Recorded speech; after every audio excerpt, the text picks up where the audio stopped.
Mila esker etortzeagatik, mila esker guztia eta mila esker Xabier gonbidapenagatik eta arrainetako dela hori bat hemen egotea. Hau erranda, tengo un PowerPoint extenso, voy a simplificar sobre todo Bortziriak y lo de la perspectiva de género porque se me hace muy difícil omitir. Se ha hablado mucho, lo pasaré rápido. Y luego sobre todo hablaré de lo local, ¿vale? De las dificultades que hemos tenido y la respuesta que les hemos dado desde las gestiones de entidades locales. Luego hablaré un poco también del trabajo comunitario y luego el trabajo en red que me parece y una reconceptualización del cuidado. Bortziriak, 5 pueblos en la zona norte de Navarra, frontera con Guipúzcoa, pues eso, aldea rural, envejecimiento de población, dispersión, recursos limitados, falta de transporte público, modelo de familiar, pues eso. Barcato. Vale, muy bien. Vale. El modelo familiar, antes había familias extensas, ahora cada vez menos. Entonces, del cuidado poco voy a decir que no se haya dicho, históricamente la mujer ha sido la cuidadora y el hombre ha trabajado fuera del domicilio. Menciono esto, la ilustración, o sea, siempre nos han hablado de Rousseau, Voltaire y Montesquieu, y yo tenía como gran pensador a Rousseau. Rousseau decía que el trabajo de las mujeres era agradar a los hombres, serles útiles, hacerse amar y honrar por ellos, criarles de pequeño y cuidarles cuando sean mayores. Esto se decía en el siglo XVIII. Durante siglos ha habido esa organización y luego ha habido un cambio, pero no ha sido un cambio por una lucha por tal. Hubo un cambio por la Primera y Segunda Guerra Mundial, por la necesidad que había de mano de obra. Es decir, ante la falta de mano de obra masculina, la mujer se incorporó al mercado de trabajo. ¿Fue un cambio planificado? ¿Previsión de medidas? ¿Cómo se va a atender a la población diferente? O sea, hubo un cambio, pero ¿se tuvo en cuenta las consecuencias que iba a tener? Pues no. La responsabilidad del cuidado ha recaído sobre todo desde la administración pública, tanto en salud y en servicios sociales, pero a nosotros nos parece que es insuficiente. Es decir, nosotros creemos que hace falta una visión más integral. O sea, que el cuidado hay que colocar en el centro de la política, de todas las políticas. Cuando hablo de política económica, hablo de racionalización de horarios que faciliten la conciliación, los permisos. De política educativa hablo de coeducación y corresponsabilidad. Parece que los hombres no sabemos cuidar.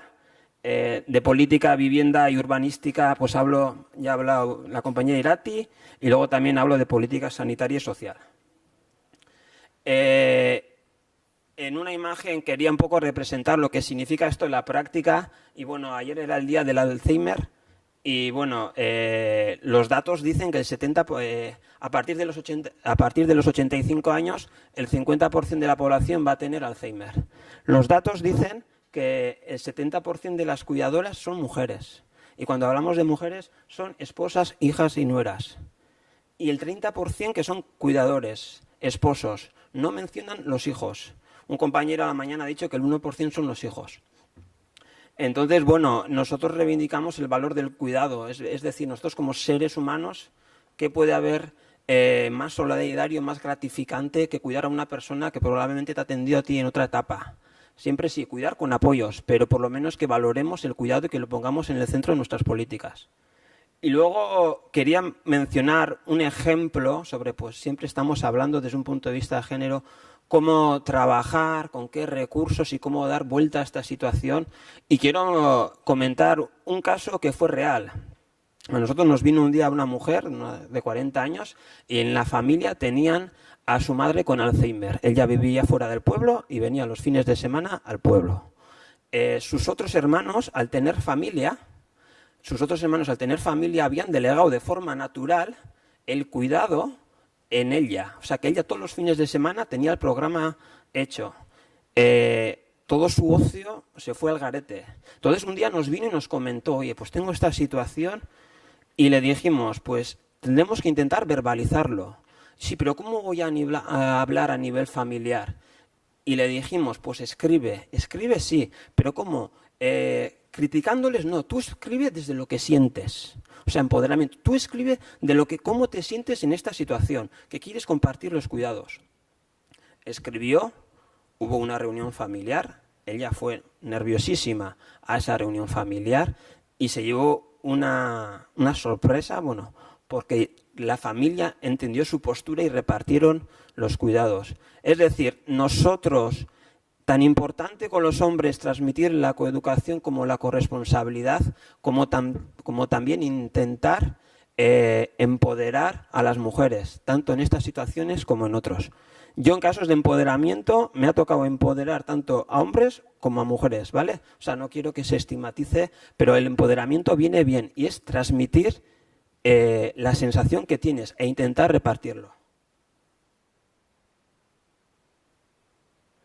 De cara como entidad local, cómo trabajamos el tema de los cuidados, sobre todo el marco teórico, bueno, es la ley de la dependencia, la ley foral de servicios sociales, luego también tenemos las directrices del SAT y las de Bienestar Social, que es Agencia Navarra de Autonomía y Desarrollo de las Personas. Esas son las directrices que tenemos. Estas directrices lo que dicen, sobre todo, hablamos del principio de autonomía. Es decir, no hablamos solo de atender a personas dependientes, sino hablamos de la autonomía. Vamos a promover la autonomía, vamos a prevenir la dependencia. También hablamos de fomentar la participación en la vida comunitaria, es decir, vamos a intentar evitar el aislamiento social. Y luego, lo que se ha repetido también, el mantenimiento en el entorno el máximo tiempo posible. Y para el mantenimiento del máximo tiempo posible, para eso lo que sobre todo estamos fomentando los recursos de apoyos intermedios y no finalistas. No finalistas sería una residencia, ¿vale? Entonces queremos que la familia, que la persona dependiente continúe en su entorno con apoyos para prevenir la dependencia y para oxigenar la familia o para apoyarles. Dificultades que tenemos, hablamos de una zona rural de 5 pueblos, 8.000 habitantes en el norte de Navarra. Sobre todo lo que hablamos, la dificultad que tenemos es la centralización, es decir, la gran parte de los recursos están en Pamplona. Y luego tenemos la dispersión que existe en nuestro propio entorno. Hay caseríos, los núcleos urbanos no son muy grandes, entonces, bueno, tenemos esa dispersión y la dificultad del transporte público. Ante la falta de recursos, estamos en un curso de la universidad pública y veo estamos todos los servicios sociales a nivel de Navarra y escucho muchas veces el lamento, ¿no? Entonces, cuando hablamos de esquizofrenia, es un concepto que me gustó a mí la primera vez que escuché, y esquizofrenia significa, es que todo el dinero está en Pamplona, es que no se acuerdan de nosotros, es que somos pocos. Entonces, el tema de la esquizofrenia lo visualizo en mi entorno, y la vez que escuché dije, mira, lo voy a traer. Y luego también tener un espíritu creativo, es decir, hablar desde la construcción. Yo cuando hablo de la ley 80-20 hablamos como sobre la esquizofrenia, es decir, a veces dedicamos el 80% de nuestro tiempo a protestar y el 20% a buscar soluciones. Nosotros lo que reclamamos vamos a dedicar ese 20% de tiempo al origen del problema, al análisis, y el 80% a buscar soluciones. Es decir, intentamos huir de ese discurso, entre comillas, victimista. Nosotros promovemos sobre todo el papel de las entidades locales.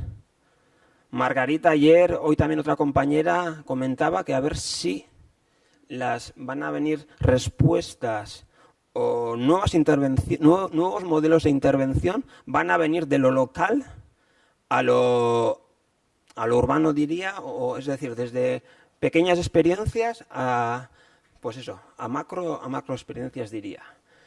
Yo cuando hablo de las entidades locales, sobre todo, me parece importantísimo remarcar la cercanía.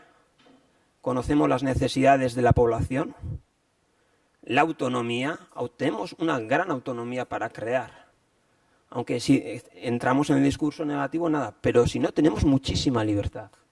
Y luego en responsabilidad. Cuando hablamos de responsabilidad económica y responsabilidad social. Nosotros intentamos vivir o llevar una relación con nuestra clase política, o sea, nuestros responsables o jefes, pues los vemos como aliados. ¿Qué quiero decir con aliados? Que tenemos, nosotros si hacemos una propuesta técnica, mira, vamos a crear este recurso en base a esta necesidad, vamos a intentar financiar desde este punto de vista, nos hemos dado cuenta que acceden porque a todo el mundo le interesa crear recursos. La pregunta y el trabajo técnico es nuestro, ¿cómo vamos a promover recursos o qué es lo que intentamos hacer?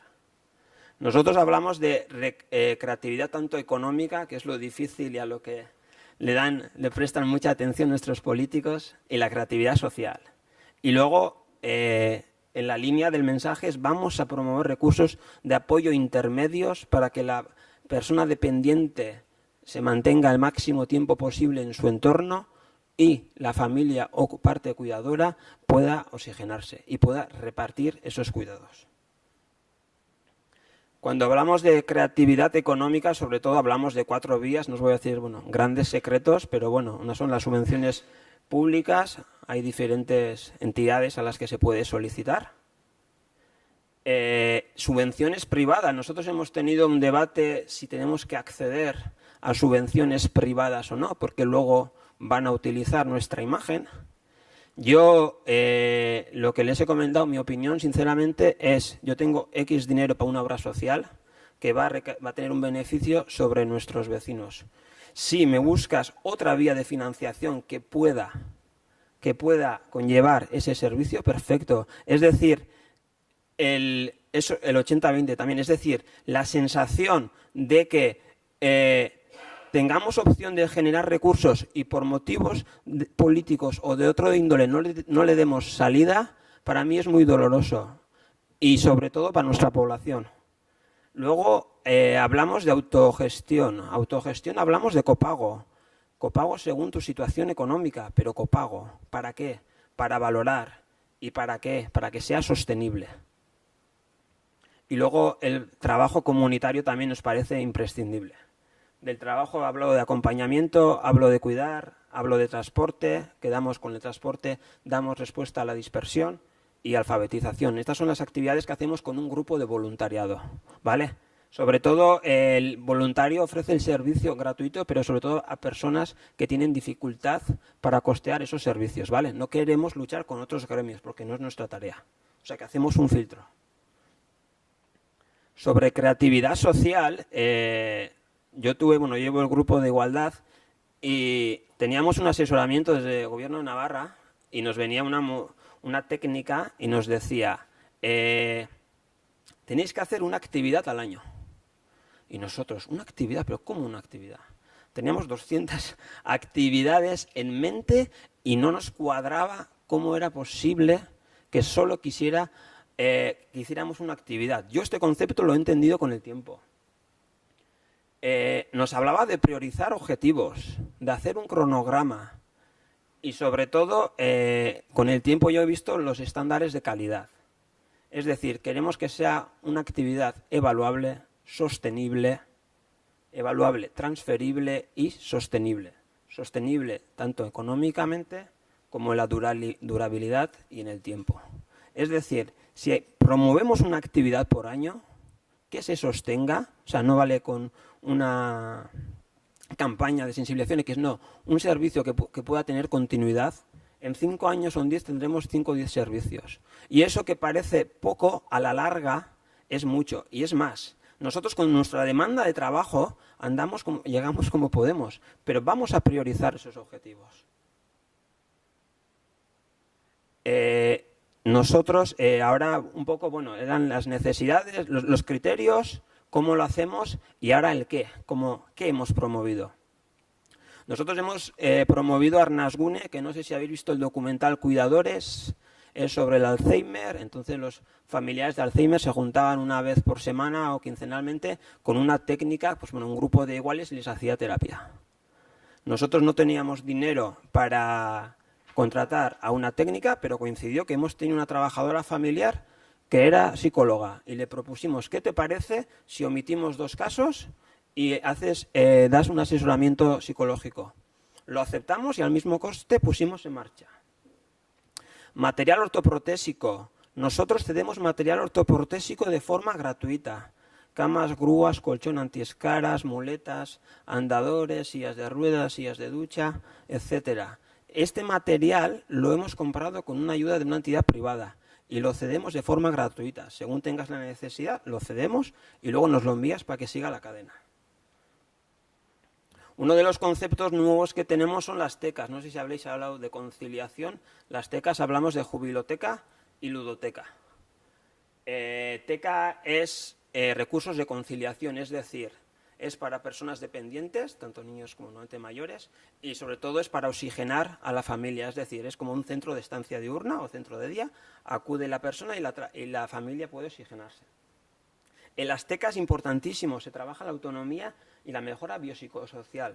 Ahora os leeré un poco sobre la jubiloteca, que es la que pusimos en marcha. Se intenta evitar los efectos del aislamiento y de la soledad que en contextos rurales son muy nocivos para la salud.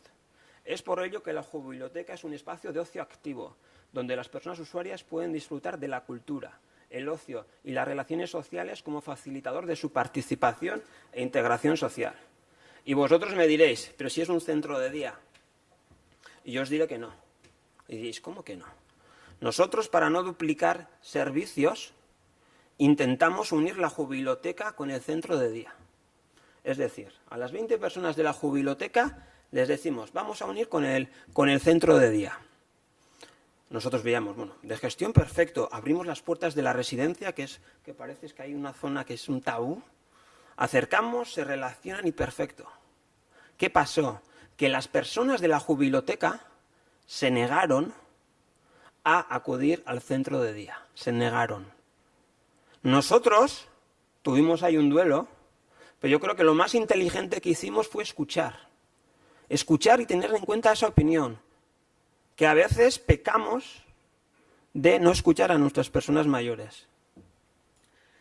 Nosotros aceptamos y mantuvimos la jubiloteca.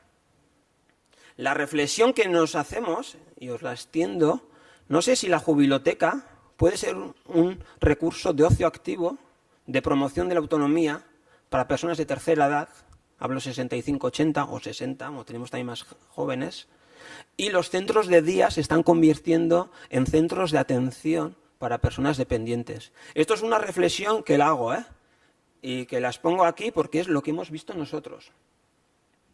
Clave para el éxito de la jubiloteca ha sido la coordinación con salud. Nosotros lo que vemos es que nosotros muchas veces proponemos, pero el médico prescribe. Yo a veces les digo a ver, ¿dónde me podéis dejar una bata blanca?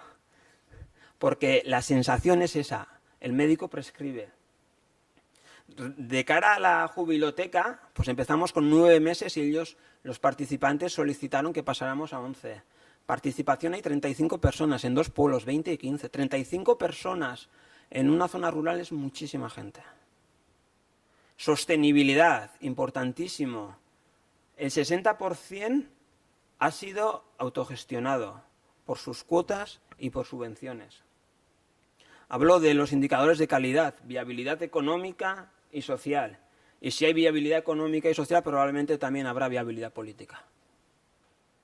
Y luego de transferibilidad. No es casual que 7 zonas básicas de Navarra nos hayan solicitado información para poder poner en marcha este recurso. Hablo, 7 zonas, nos voy a mencionar, que de tiempo andaremos. En la actualidad estamos intentando promover un servicio de atención psicológica. ¿Por qué atención psicológica? Porque en Navarra solo se atiende a la gente desde salud. Claro, psicología es espacio sociosanitario. ¿De quién es responsabilidad? ¿De salud, de servicios sociales? El dilema. En salud se atiende a la gente diagnosticada, solo gente diagnosticada. ¿Qué hablamos cuando tenemos, por ejemplo, podemos tener una crisis de pareja?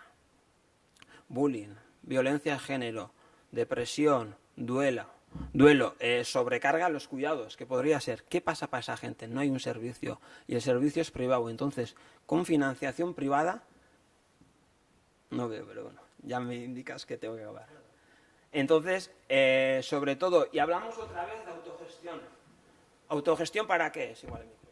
¿Autogestión para qué? Para intentar que sea sostenible en el tiempo. Es decir, ante la falta de recursos, creatividad económica y creatividad social. ¿Vale? Para promover los recursos de apoyo. Y ante la dispersión, trabajo comunitario. Coordinamos a un grupo de 40 personas voluntarias que intentamos que sea un servicio voluntario profesional, es decir, hacemos una reunión mensual, seguro, formación y abonamos los gastos. Yo les digo muchas veces a las personas voluntarias que son la prolongación del estado de bienestar. Y es la sensación que tengo. A donde no llegamos los demás, salud, servicios sociales, están llegando nuestros voluntarios. ¿En qué actividades? Acompañamiento en domicilios, hospitalario, residencial, alfabetización, apoyo escolar y transporte. Importantísimo lo del trabajo en red con salud. Muchas veces la puerta de entrada es salud. Es decir, salud se entera quién se ha roto la cadera, quién le han operado, quién ha tenido un ictus. Salud es el que se entera. A salud llega la información, entonces salud nos tiene que informar. Nosotros hacemos todos los años una sesión formativa con los profesionales de salud de Borchilla. El profesional de Borchilla, tanto médico como enfermera, tiene que tener la cartera de servicios sociales en la mente, el SAT, el voluntariado, el grupo, bueno, la dependencia. Todos los recursos deben de tener para que nos deriven. Con esa coordinación que hemos visto, aumento en solicitudes, material ortoprotésico y SAT, aumento en participantes, por biblioteca y Arnascune, y aumento en valoraciones y revisiones de dependencia. Trabajo en red imprescindible. Autocrítica. Hicimos un estudio de calidad y la gente desconoce parte que somos los servicios sociales.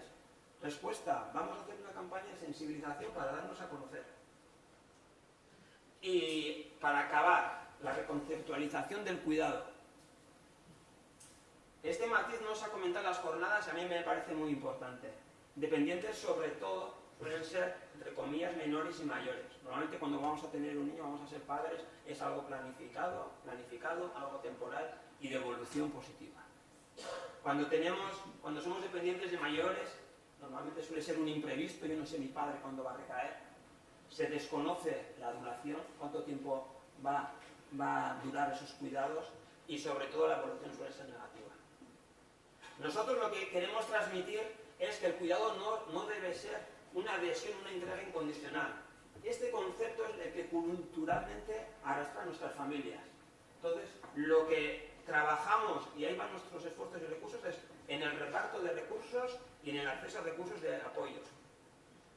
Defendemos un papel proactivo de las instituciones, tanto de las entidades locales como del gobierno autonómico.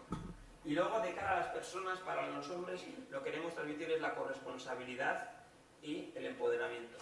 O sea, que decisiones, eso, el empoderamiento del caso que no sea el cuidado algo natural. Yo a veces, y acabo ya con esto, una persona, una joven, es madre, 25 años, es madre, decide ser madre, deja de trabajar y tal. A mí lo que me gustaría que esa decisión sea voluntaria, que no sea por tema natural. O sea, ser madre significa dejas de promocionar probablemente laboralmente, apenas vas a tener ingresos, vas a tener una dependencia económica, tu pensión se va a ver repercutida. Si es una decisión personal, muy bien. El tema es que muchas veces es como algo por tema natural. Es a la generación de nuestros padres. Yo cuando he preguntado a madres que dejaron en su día el trabajo, porque se casaban y tenían hijos, siempre que he preguntado si volvieras para atrás, ¿dejarías el trabajo? Me han dicho que no. Siempre. De todas las días que esto es una práctica.